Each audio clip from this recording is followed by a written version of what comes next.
Dans Lévitique 23, nous lisons ce qui concerne les 7 fêtes de l'Éternel, lesquelles étaient des ombres des événements à venir. La première fête était la Pâque, représentant la mort du Seigneur Jésus-Christ comme agneau pascal. En deuxième lieu, venait la fête des pains sans levain. Alors pendant 7 jours, les Juifs devaient manger des pains sans levain.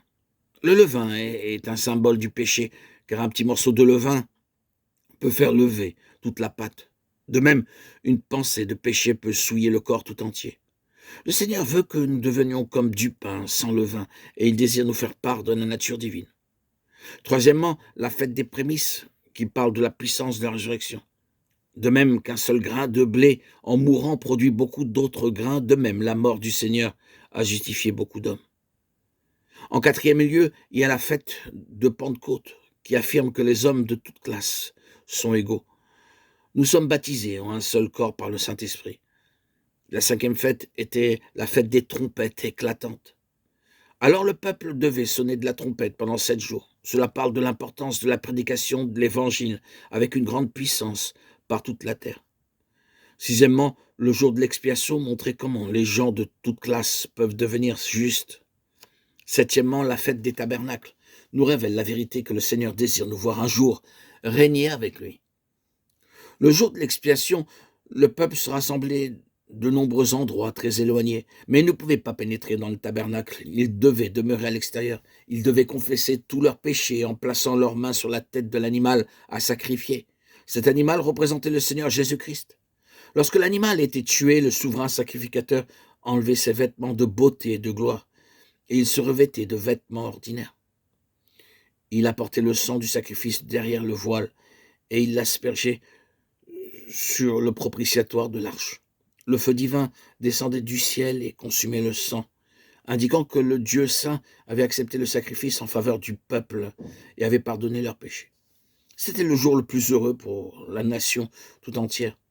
Mais aucun de ces sacrifices ne pouvait rendre l'homme parfait, parce qu'il n'était qu'une ombre des choses à venir. Le sacrifice du Seigneur Jésus est le seul sacrifice parfait. S'étant offert lui-même, il rend parfait tous ceux qui viennent à lui. En confessant simplement nos péchés au Seigneur Jésus-Christ et en nous repentant de les avoir commis, nous ne sommes pas justifiés. Tout péché commis en pensée, en parole ou en acte laisse une trace dans notre conscience, et ces traces ou souillures ne peuvent pas être ôtées par les larmes de notre repentance ou par nos offrandes.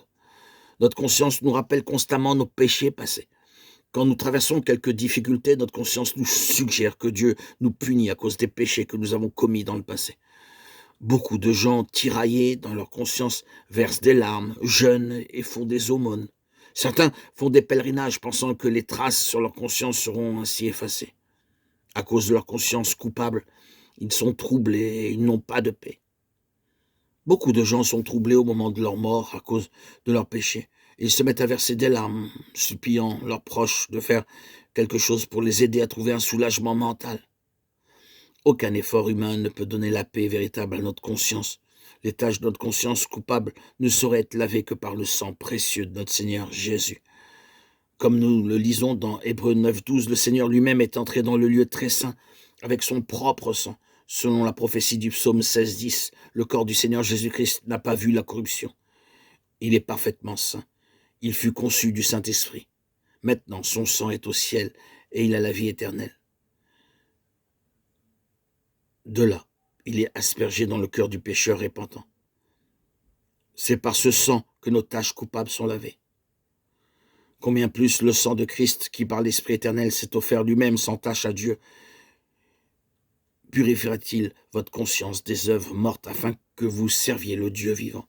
Hébreux 9:14.